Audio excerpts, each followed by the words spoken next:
Hello, everyone. Please be seated. Today, I've been honored to welcome to the White House President Moon, and I got an opportunity to spend some private time with him as well as with our delegations. This is only the second head of state to visit and the White House since I've been president, and it's been a real joy. It's a reflection of how much we value the 70-year alliance with the Republic of Korea and how essential we know the relations is to the United States, the future of the Indo-Pacific region, and quite frankly to the world. Today has been particularly special because this afternoon, in addition to our bilateral meetings, President Moon participated in a ceremony right in this room that awarding the Medal of Honor to a veteran of the Korean War, a true American hero, Colonel Ralph Puckett, Jr. And I want to thank you again, Mr. President, for joining us. It was special. I don't know that there's ever been an award of the Medal of Honor with the head of state of the country where the award was won. It meant a great deal to me and to the family and to our country.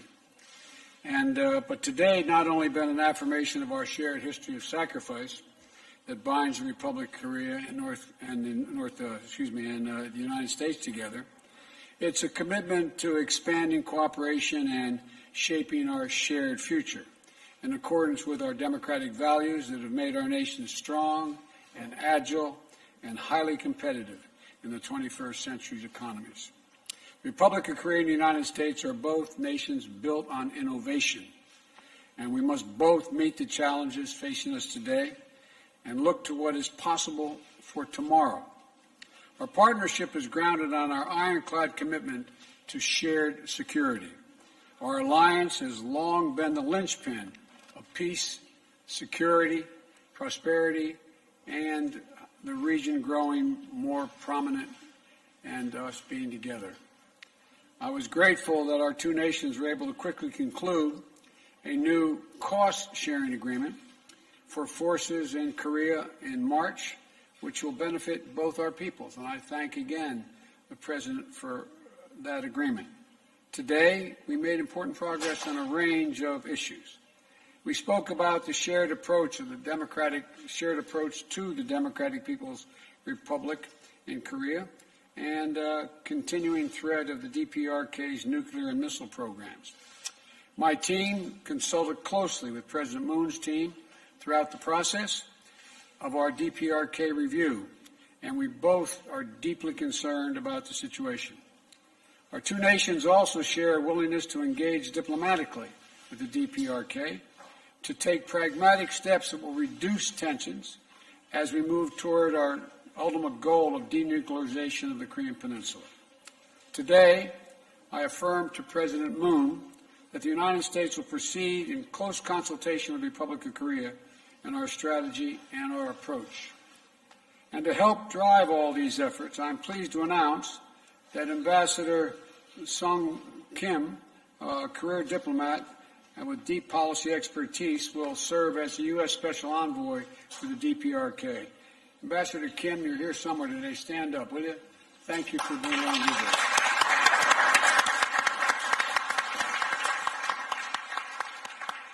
Thank you for taking on this important role. We appreciate it very much. The U.S.-ROK partnership also extends beyond the goals of the peninsula.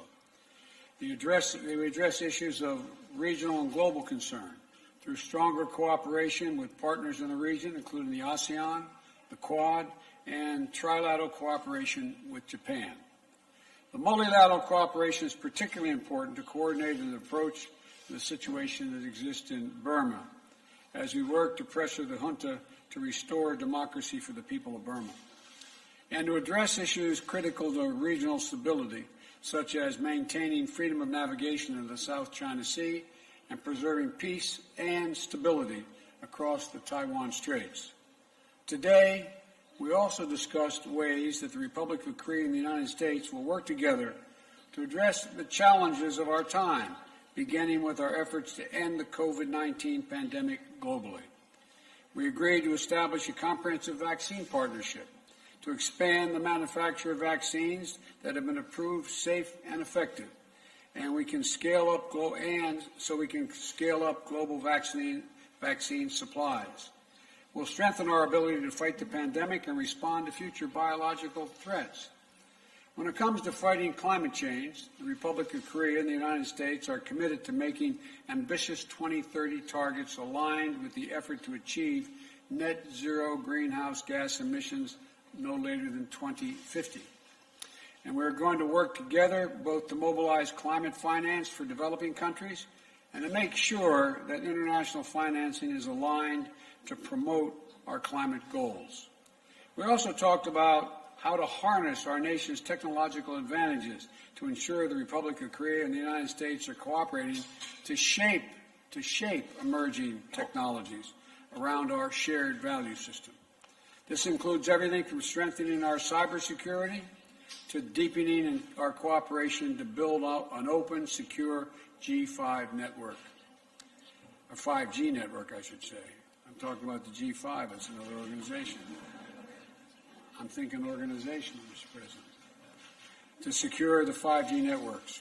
And I'm particularly gratified that so many leading South Korean companies see the benefits of investing in the United States, including this morning's announcement of more than $25 billion in new investments from Samsung, Hyundai, SK, and LG. I understand the executives of those companies here. Would you please stand up?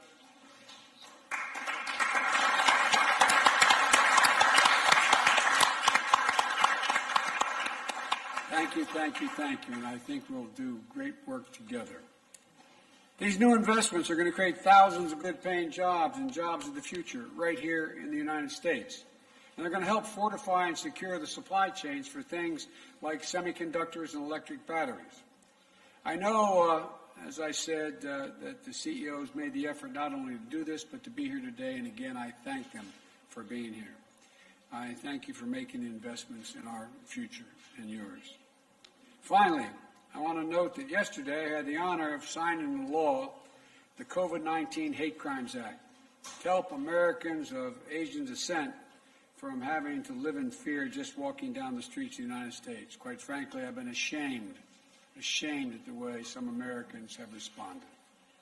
And there's a long history in this country of contributions of Asian Americans being overlooked, forgotten, and ignored. And I affirmed to President Moon today what I said yesterday, that we're committing and we're going to stay committed to stopping the hatred based on this bias. I promise you. Our people share a long history. Our soldiers have fought alongside one another. Our scientists work side by side in both our countries. Our students study together, share ideas, and seed new opportunities for future collaboration.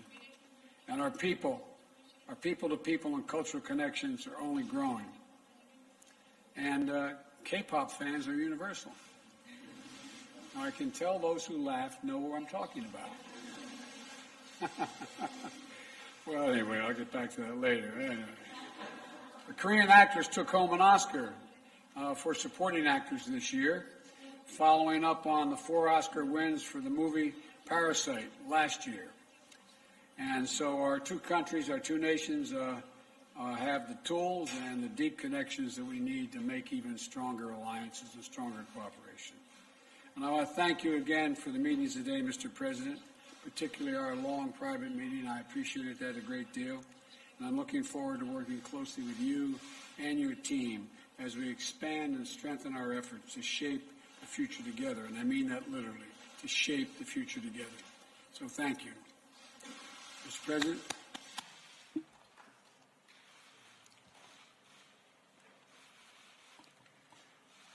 바이든 대통령님과 해리스 부통령님, Madam Vice President, I extend my deepest gratitude to you for your special hospitality and welcome. Today, leaders and delegates of Korea and the United States met each other's eye and had a dialogue. For the peoples of our two nations, this will give them hope for recovery from COVID-19, as well as a meaningful gift for celebrating the 139th anniversary of our diplomatic relations. President Biden and I had an awarding ceremony for the Medal of Honor to the Korean War veteran, one-on-one meeting, as well as an expanded summit. For many hours together, we've had a very frank dialogue like old friends. As regards the promotion of democracy, inclusive growth, the strengthening of the middle class, climate change response, as well as many other areas, two of us were able to see for ourselves that we had common interests and commitments. In particular, we reaffirmed the strength of the ROK-US alliance and confirmed the common vision for developing it into an even stronger one.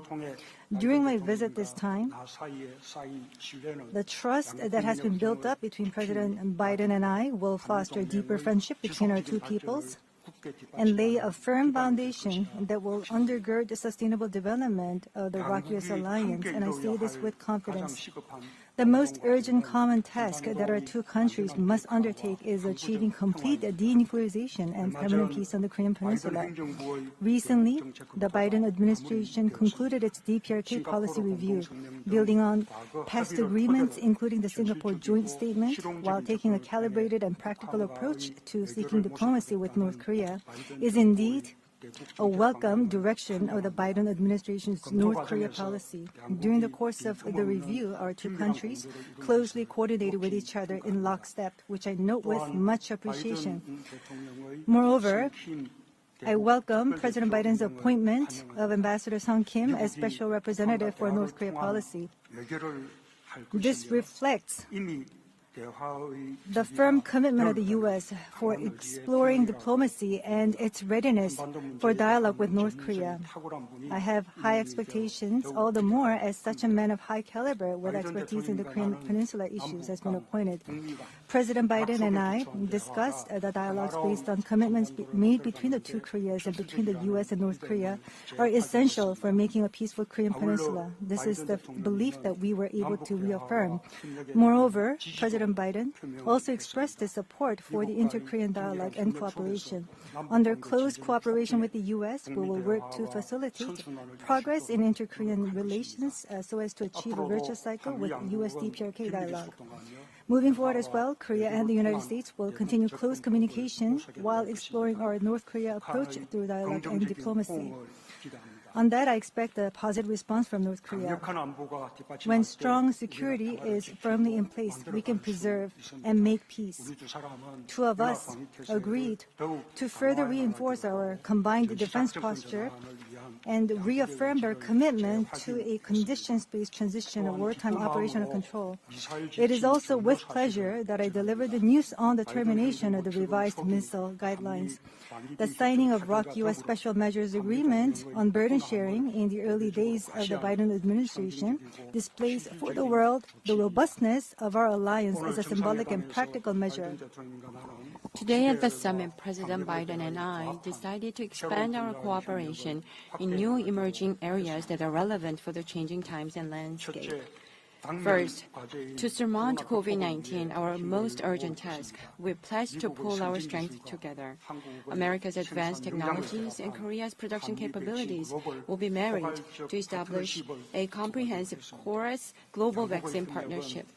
Collaboration between our two countries will boost global vaccine supply and contribute to accelerating a complete ending of COVID-19. Through the global health security agenda, which aims to enhance infectious disease response capability, multilateral cooperation will be pursued as well. Under this broad framework of vaccine cooperation, illustrating the robust ROK-US alliance, an important announcement was made. President Biden pledged to supply vaccines to Korean servicemen. I thank you, Mr. President. This announcement of the U.S., I believe, extends the ROK-US alliance to the field of health in a meaningful measure. Second, from semiconductors, EV batteries, pharmaceuticals to other cutting-edge manufacturing technology sectors, in an effort to build secure supply chains, we committed to work in close concert. Digital transformation is accelerating, and the areas of cutting-edge emerging technologies are gaining greater importance. Korea and the U.S., in response to a post-COVID-19 era, plan to strengthen our cooperation in civil space exploration, 6G, and green energy to secure global competitiveness. Furthermore, to jointly advance into overseas nuclear power plant markets, we decided to bolster our partnership. Third, in a bid to address climate change, we will further solidify coordination between our two countries. Our two nations are already spearheading global cooperation in climate change response. Last April, the U.S. hosted the Leaders' Summit on Climate successfully. Korea, for its part, in next week, is hosting P4G Seoul Summit, once again trying to build the international community's collective will for climate change response.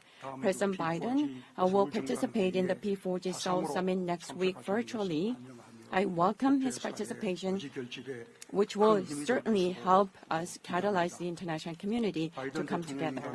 President Biden and I participated in the ceremony for awarding a Medal of Honor to a Korean War veteran, Colonel Ralph Perkett Jr. Based on the ROK-U.S. alliance rooted in the noble sacrifices of our heroes, our two nations will usher in a new future together, without a doubt. Today's meetings between President Biden and myself and between the U.S. and Korea will mark another milestone for bilateral cooperation towards a new era. President Biden has extended such warm hospitality, and I express my deepest gratitude once again. I look forward to our frequent communication and continued close consultation. Last but not least, yesterday, Israel and Hamas agreed on a ceasefire, which is indeed a relief. I appreciate President Biden's hard work and leadership in this regard. Thank you. Thank you. Well, the first question, I'm told, is Mary Alice Parker, ABC.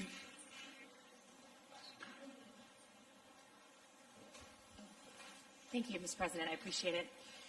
What is your message to Democrats who want you to be more confrontational with Israel, and specifically to those that are saying that there should be an end to arms sales? I mean, do you recognize that there's been a shift, an evolution in your party, Mr. President, in the last 20 years on this issue? And I have a question for President Moon, but I can wait, or I can. There is no shift in my commitment, the commitment to the security of Israel, period. No shift, not at all. But I tell you what there is a shift in. The shift is that we still need a two-state solution.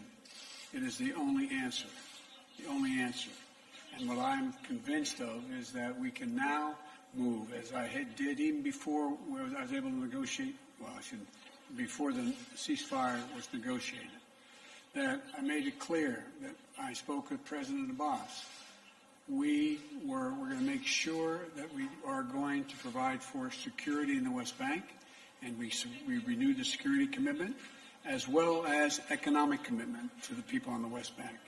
I also indicated to the Israelis that I thought it was very important that they stop in Jerusalem this intercommunal fighting that is by extremes on both sides. It has to end.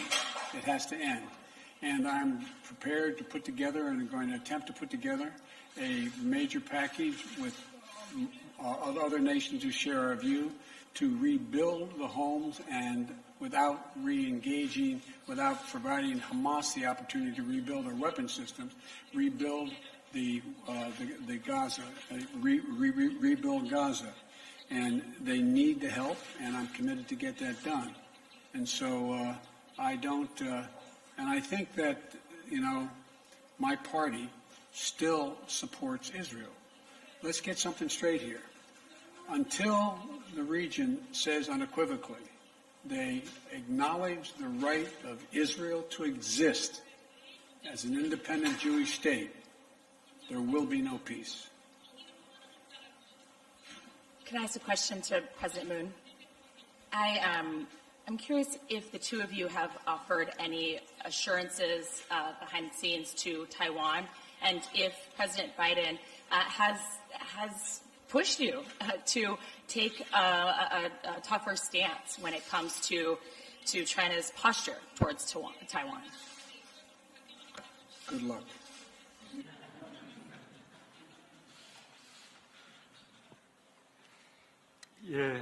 다행스럽게도 Well, fortunately, 그런 압박 there wasn't such pressure.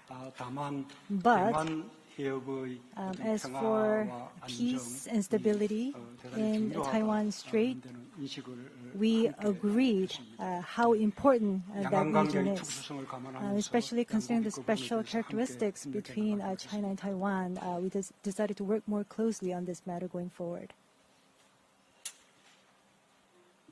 You can answer that. 우리 한국 기자 So we have a question 예, from a Korean 앞쪽에 journalist over here. Yes. 왼쪽에 두 번째.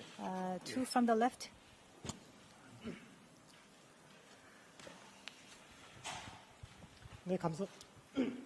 네, 감사합니다. Thank you for giving me this opportunity. I'm Kang from Yeonam News. I have a question to both of the presidents here. As was mentioned by the former journalist, I understand that the Israel and Palestine issues is very important, but North Korea's nuclear issues is equally important. On your to-do list, what's the number that's given to the North Korean nuclear issue on your priority list, Mr. President Biden, and also to President Moon, in terms of your roadmap for resolving the nuclear issue in North Korea?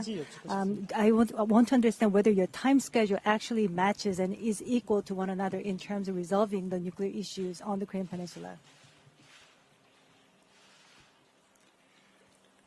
우선 So, 바이든 to begin, 신행정부에서 under the new Biden administration, 대북 정책을 the DPRK policy review has been completed in a rather fast period of time. That means that the Biden administration puts a priority on its North Korea policy among its diplomatic tasks. And also in terms of reviewing its DPRK policy, there was a very close coordination as well as consultations between the United States and the Republic of Korea. So the principle of the negotiations towards North Korea has already been announced by the U.S. government. A very calibrated, practical, gradual, step-by-step manner, and very flexible.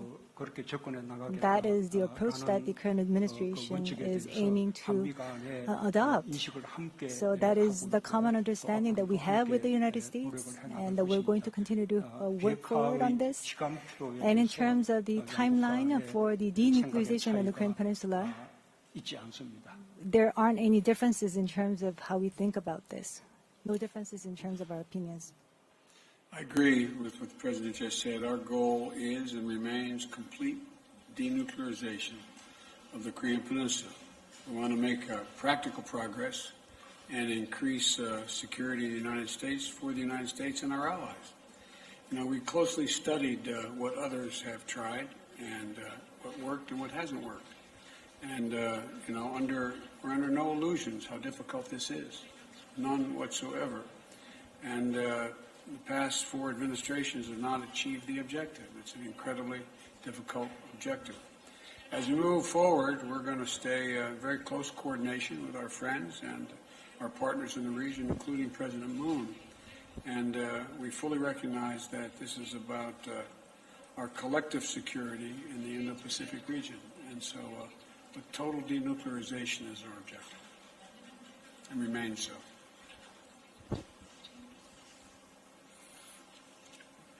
Well, I get to the next question, huh? I'd like to ask the press a question. Wait a minute. Nancy Cordes, CBS.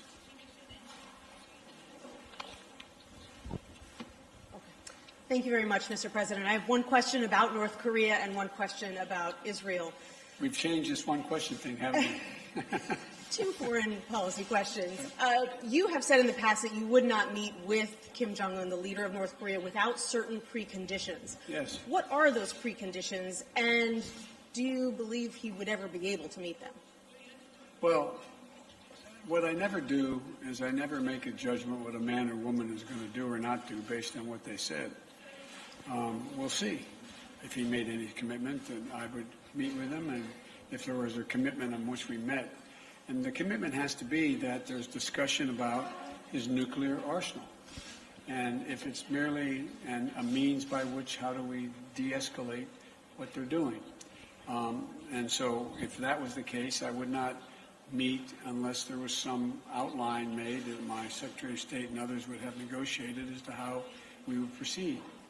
But what I would not do is I would not do what had been done in the recent past. I would not give him all that he's looking for, is national, international recognition as legitimate, and give them what allowed him to move in the direction of appearing to be more, how can I say it, more serious about what he wasn't at all serious about. I'd have to know specifics. But the idea of never meeting with North Korea, I would make sure that my team had met with their counterparts, and I knew exactly what we were meeting on. And then in the wake of all of your conversations this week, what is your relationship like now with Israeli Prime Minister Benjamin Netanyahu? Do you have certain expectations that he will bolster the rights of the Palestinian people in some way? And if so, did you convey that to him in your conversations? One of the reasons why we're able to get the ceasefire in 11 days, they didn't do what other people have done. I don't talk about what I tell people in private. I don't talk about what we negotiate in private. What I can assure you, though, is that the last time it took 56 days and then 6 months to get a ceasefire. I'm praying this ceasefire will hold. I take Bibi Netanyahu when he gives me his word. I take him at his word. He's never broken his word to me. But what I've made clear is that it's essential. It's essential that the Palestinians on the West Bank be secured, that Abbas be recognized as the leader of the Palestinian people, which he is. Hamas is a terrorist organization. We've recognized that. But that doesn't mean we should not be in Gaza, rebuilding Gaza for all those innocent people who, in fact, have been hurt and have been collateral damage, including loss of homes and a whole range of other things, as well as insisting that Israeli citizens, whether it be Arab or Jew, are treated equally. Israeli citizens, and that's what was going on in Jerusalem, and so that has to come to an end. And Bibi, the Prime Minister, knows my views, but the commitment that was given was immediately kept. From the very beginning, I told him what our objective was, that there needed to be a ceasefire, and he, in fact, kept his commitment in a time frame in which he said he would do it. Thank you. And by the way, I wasn't the only one that spoke to him. I looked down here, every major player in my team, from Secretary of Defense to Secretary of State, all the way down the line, and our National Security Advisor were in constant contact with their counterparts in Israel, in Egypt, and throughout the Middle East. This was not something that was just done with a casual conversation between myself and Bibi. I have presumptuous of me to say this, Mr. President, but I think I've got a great team. And I spent a lot of time with El-Sisi on the phone in Egypt, and they've done a commendable job of bringing Hamas to the table and getting them to agree to a ceasefire as well. Thank you. Is that it? I think there's one more question over here. 예, 우리 여성 기자 A lady. 손 들지 않습니까? All ladies do not raise their hands. 아니, 우리 한국은 여성 기자들이 없나요? Do we not have female journalists from Korea?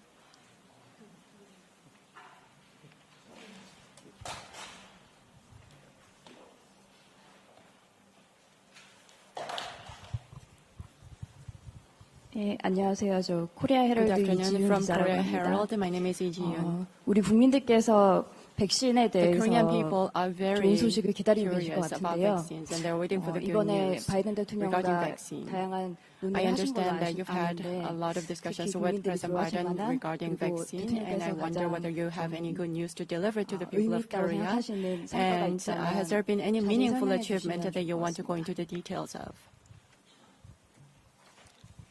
예, 그 백신 Yes. 그 협력에 Regarding 대해서는 vaccine cooperation, 오늘 공동 성명과 You can read the joint statement and also the remarks that were issued as press release today. But to emphasize it once again, between the U.S. and Korea, for vaccine cooperation, there will be a comprehensive partnership to be established between our two nations, and there has been an agreement between our two sides on that. The U.S. has the ability to develop vaccines, and Korean companies have the capacity to produce a biomedicine. And we are going to combine those capabilities so that we can boost vaccine supply, so that we can accelerate the rollout of vaccines to the entire world, especially in the Indo-Pacific region. For supplying vaccines to that region, I believe that we'll be able to make a contribution in that regard. And in that process, Korea, in my opinion, will get some help in stabilizing our vaccine supply. And at the same time, for the sake of the ROK-US alliance, President Biden decided to provide vaccines to the servicemen in Korea. As soon as the U.S. is ready, I understand there will be an announcement to be made by the U.S. side. By the way, I can just prematurely make that. Now, there are 550,000 Korean soldiers, sailors, airmen who work in close contact with American forces in Korea. We'll provide full vaccinations for all 550,000 of those Korean forces engaging with American forces on a regular basis, both for their sake as well as the sake of the American forces.